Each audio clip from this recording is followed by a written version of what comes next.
Assalamualaikum warahmatullahi wabarakatuh. Alhamdulillahilladzi arsala rasulhu bil huda wa dinil haq liyuzhirahu 'alad dini kullih wa kafa billahi syahida. Asyhadu an la ilaha illallah wahdahu la syarikalah wa asyhadu anna Muhammadan abduhu wa rasuluh alladzi la nabiyya ba'da amma ba'du. Puji dan syukur marilah kita panjatkan kehadirat Allah Subhanahu wa taala yang mana Allah selalu memberi kita rahmat dan anugerahnya kepada kita semua, sehingga alhamdulillah kita telah dapat melaksanakan aktivitas dan rutinitas seperti biasanya. Semoga kita bersama-sama berdoa semoga kita selalu diberi kesehatan dan perlindungan, terutama dalam keadaan kita yang mana kita pada saat sekarang ini melaksanakan aktivitas perkuliahan secara daring atau secara online. Salawat dan salam tidak lupa pula kita hadiahkan kepada junjungan Nabi kita Muhammad SAW, yang mana beliau telah membawa umatnya dari zaman kegelapan ke zaman yang terang benderang seperti yang kita rasakan pada saat sekarang ini. Baiklah, pada pertemuan kali ini bertemu lagi dengan saya Ahmad Yami Wijaya dengan NIM 200655017 di Prodi Pendidikan Teknik Elektronika Fakultas Teknik. Terlebih dahulu yang saya hormati Bapak Hanif Al-Qadri selaku Bapak pembimbing di mata kuliah pengantar kewirausahaan. Kemudian saya sapa untuk teman-teman yang seperjuangan dan semangat dalam melaksanakan aktivitas perkuliahan secara daring ini. Baiklah, tanpa panjang lebar kita masuk pada topik pembicaraan atau pembelajaran pada pertemuan 11 kali ini. Yaitu dalam pertemuan kali ini kita akan membahas sebuah topik yang berjudul yaitu dalam topik analisis peluang dan ide wirausaha. Baiklah, untuk kali ini kita akan membahas satu topik yang sebenarnya menjadi sangat finansial karena sifat kita yang ingin melakukan pengembangan bisnis dan oleh lembaga peluang yang kita lihat dan kita temukan. Peluang itu bisa muncul begitu saja tanpa kita sadari, dan itu bagaimana keberanian kita untuk menangkap tanpa kita sadari, dan itu bagaimana keberanian kita untuk menangkap ide-ide atau itu sebagai sebuah peluang bagi kita ke depan untuk membuka satu usaha atau bisnis tertentu. Baiklah, peluang itu kadang-kadang diberikan oleh orang lain, tidak diberikan oleh orang lain, dan peluang itu juga dipikirkan. Peluang kadang-kadang bisa muncul tanpa berinteraksi dan berkembang di sebuah lingkungan. Nah, inilah yang akan kita bahas pada sekarang. Ada dua hal, tidak hanya berkaitan dengan analisis lingkungan, bisnis, dan peluang usaha, juga termasuk berbagai ide-ide gagasan dalam kewirausahaan. Artinya, ini begitu penting lingkungan, begitu pentingnya peluang bagi para pemula yang ingin membuka suatu bisnis usaha. Sehingga memang perlu dianalisis, dipikirkan dengan sedemikian rupa apakah lingkungan bisnis yang akan dijadikan sebagai subjek atau tempat kita mengembangkan usaha itu memang menjadi suatu titik dampak baik dan perlu dimanfaatkan, diambil satu kebijakan, keputusan, dan akhirnya inilah akan menjadi pilihan. Keberanian, kemampuan menganalisis ketetapan untuk melihat segala sesuatu sangat amat diperlukan. Nah, kita berharap dan terutama untuk saya sendiri bisa memiliki suatu analisis yang cukup peka dan tajam terkait dengan lingkungan bisnis dan peluang usaha, termasuk ide-ide dan gagasan dalam berwirausaha. Selanjutnya, timbul pertanyaan kepada diri kita. Gimana sih caranya melihat peluang usaha, apalagi pada tempat tinggal kita atau tempat kehidupan kita. Kehidupan pribadi bisa menjadi perubahan sumber inspirasi terbaik asalkan tahu bagaimana menemukan potensi tersebut. Contohnya bisa kita ambil. Yang pertama yaitu ide dari masalah yang sering dialami. Sering mengalami masalah dalam melakukan sesuatu. Saat kita mencari solusi, kita mungkin juga sedang mencari ide bisnis. Misalnya kesulitan dalam mengatur pengeluaran. Mungkin bisa menjadi inspirasi untuk membuat aplikasi pengantar uang harian khusus mahasiswa. Kemudian ide yang kedua yaitu hobi adalah inspirasi bagus untuk memulai bisnis.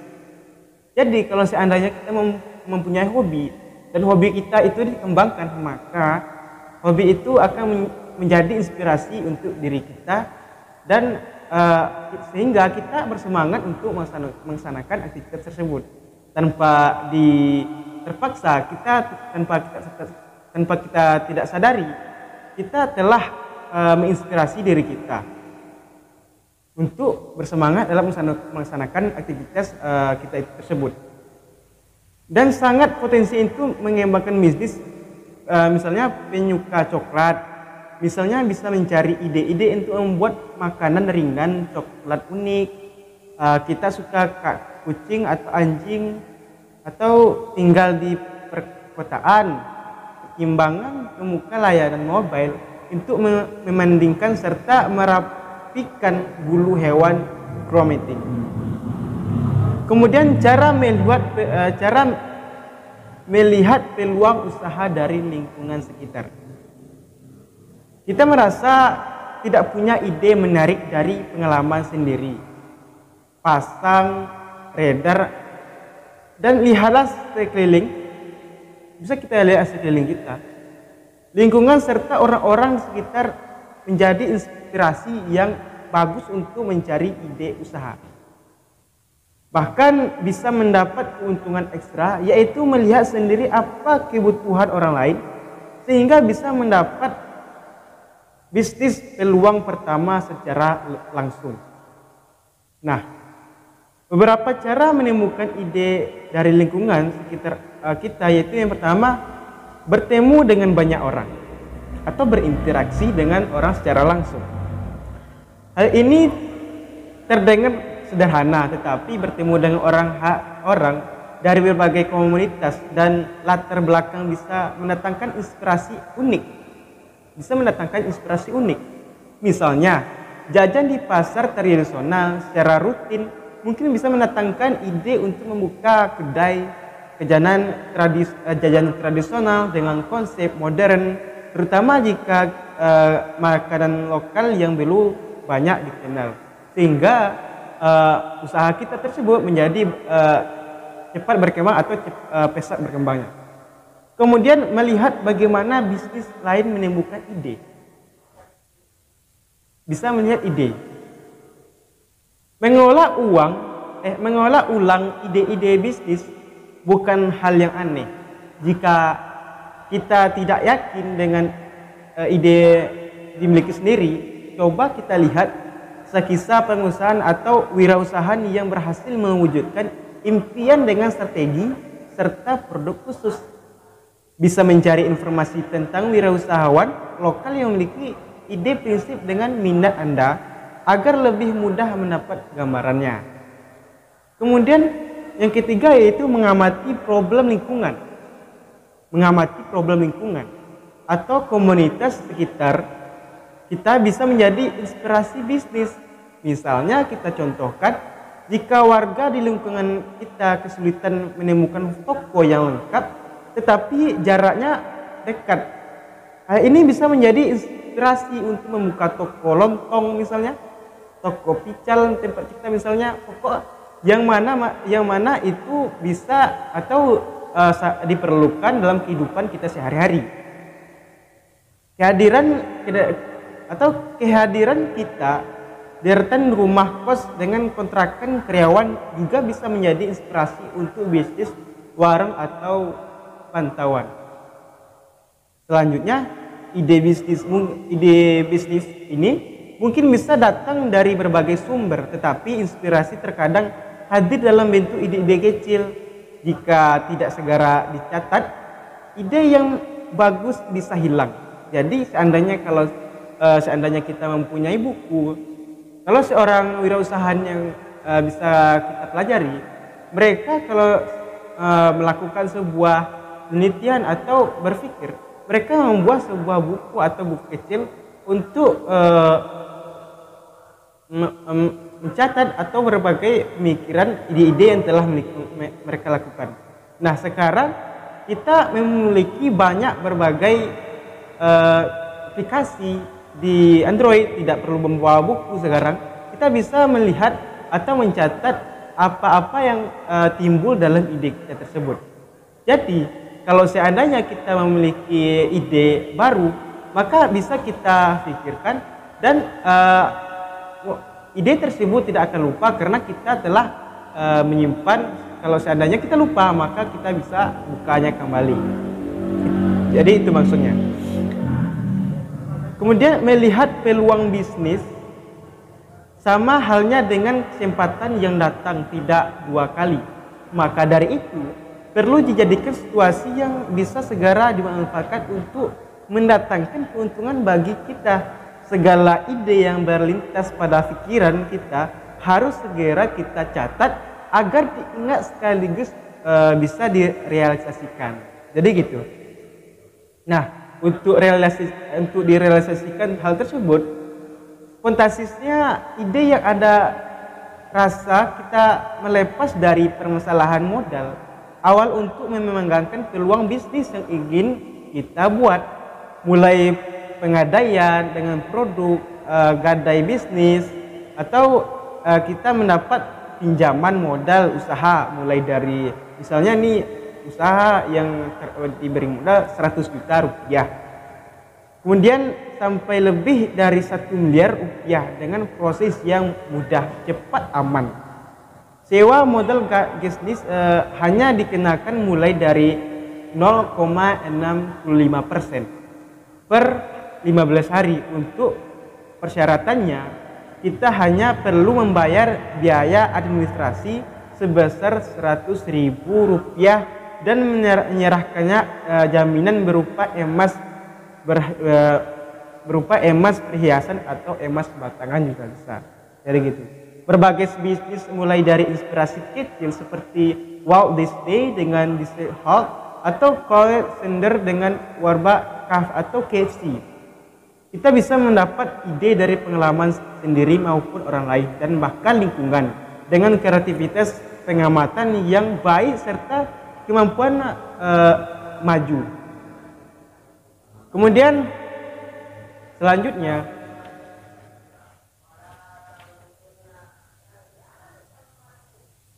baiklah, selanjutnya sekarang kita mulai dari analisis lingkungan bisnis. Ada dua hal yang terkait dengan lingkungan. Ada dua hal yang berkait dengan lingkungan. Yang pertama yaitu lingkungan internal dan kedua adalah lingkungan eksternal. Apakah lingkungan internal dan apakah pula itu lingkungan eksternal? Nah, mari kita bahas, yaitu lingkungan internal adalah lingkungan yang dari dalam, yaitu lingkungan yang terkait dengan prestasi sebuah organisasi. Kemudian lingkungan eksternal adalah lingkungan yang eksternal, lingkungan yang dimana kondisi atau situasi yang terkait dengan kegiatan operasional dan bagaimana kegiatan operasional itu berusaha menghayal bisa bertahan. Itu padahal bisa bertahan. Nah, inilah dua lingkungan yang mana kita berada di area organisasi.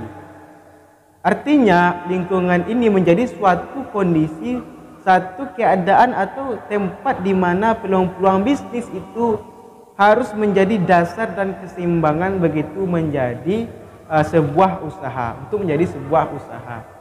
Kemudian lingkungan eksternal juga terbagi menjadi dua. Apakah itu? Yang pertama adalah lingkungan yang berkaitan langsung dengan kegiatan operasional sebuah organisasi, atau sering dinamakan sebagai lingkungan mikro. Jadi bisa kita ketahui lingkungan yang berkaitan langsung adalah lingkungan mikro dari sebuah organisasi. Kemudian yang kedua adalah lingkungan yang tidak berkaitan langsung dengan kegiatan eksternal organisasi atau lembaga, atau sering juga disebut dengan lingkungan makro. Jadi ada dua lingkungan, yaitu lingkungan mikro dan ada dua lingkungan mikro. Jadi itu lingkungan mikro adalah lingkungan berkaitan langsung dengan operasional, dan lingkungan mikro tidak berkaitan langsung dengan kegiatan eksternal. Jadi gitu. Selanjutnya ada beberapa catatan yang harus kita pahami atau yang mestinya kita pahami. Apakah itu? Seorang wirausahawan atau bisnismen mesti mempunyai atau mempelajari dan memahami kebutuhan, mempelajari kegiatan dan permintaan masyarakat. Karena kita punya usaha berarti yang sesuai dengan kegiatan dan kebutuhan masyarakat. Yang kedua yaitu seorang wirausahawan merancang penawaran. Dari penawaran pasar yang memuaskan dan sekaligus membangun pelanggan untuk menangkap nilai sumber hidup pelanggan, yaitu dengan pasar pelanggan yang lebih besar. Kemudian yang ketiga yaitu seorang wirausahawan mesti mempunyai orientasi yang jelas pada hasil dari memahami pasar itu peringkat kitaban yang jangka panjang. Toh jika pendek belum menguntungkan, pasti harus berpikir harus jangka panjang. Jadi begitu. Dan banyak lagi yang harus mestinya kita pahami. Kemudian ada beberapa penyebab terjadinya kegagalan dalam membangun sebuah wirausahawan atau membangun sebuah usaha. Dari seorang para ahli menyatakan, yaitu dari Suryana, mengatakan bahwa banyak hal yang menyebabkan usaha mengalami kegagalan, dan beberapa hal yang menyebabkan kegagalan itu dalam mewujudkan beberapa gagasan, yaitu yang pertama terkait dengan data dan informasi yang tidak lengkap. Jadi kalau seandainya data dan informasi itu tidak lengkap, maka bisa menyebabkan sebuah atau rencana kita dalam membangun sebuah wirausaha menjadi tidak efektif, sehingga apa yang kita lakukan tidak efisien dan menyebabkan kegagalan. Yang kedua yaitu kegagalan itu dikarenakan tidak teliti. Jadi teliti ini bisa juga menghambat kita dalam membangun sebuah wirausahawan, sehingga kegagalan ini bisa menyebabkan kita tidak bersemangat lagi, sehingga lama kelamaan kita tidak langsung atau tidak menanggapi hal tersebut, sehingga kegagalan itu terjadi. Yang ketiga itu akibat salah dalam perhitungan. Penyebab itu bisa terjadi apabila kita tidak merealisasikan atau tidak mendetailkan, memperhitungkan bagaimana sebuah modal, misalnya dari modal awal atau modal akhir tidak kita seimbangkan, sehingga banyak hal yang tidak kita ketahui, seperti banyak hal seperti korupsi misalnya, itu menyebabkan kegagalan. Itu termasuk dari sebuah wirausaha. Kemudian yang keempat yaitu pelaksanaan pekerjaan yang salah. Pelaksanaan pekerjaan yang salah. Jadi kalau seandainya pelaksanaan kita yang salah, kita juga menyebabkan kita gagal dalam melakukan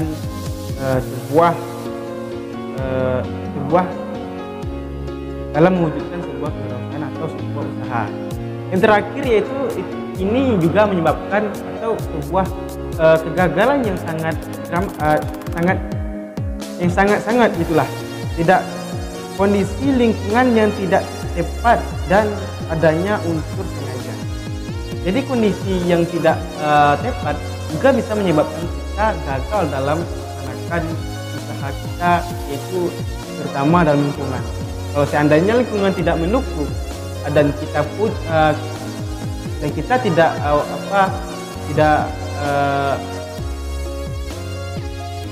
tidak semangat, maka kita gagal dalam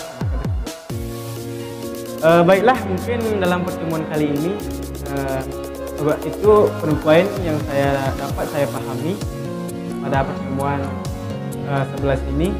Kalau seandainya ada kata-kata yang salah atau yang tidak tepat, saya mohon maaf terutama kepada Bapak pemimpin saya, yaitu Bapak dosen saya, Bapak Dr. Hanif Al-Qadri, dan terima kasih atas perhatiannya dan mohon maaf atas segala kekurangan. Saya akhiri, wabillahi taufiq wal hidayah. Wassalamualaikum warahmatullahi wabarakatuh.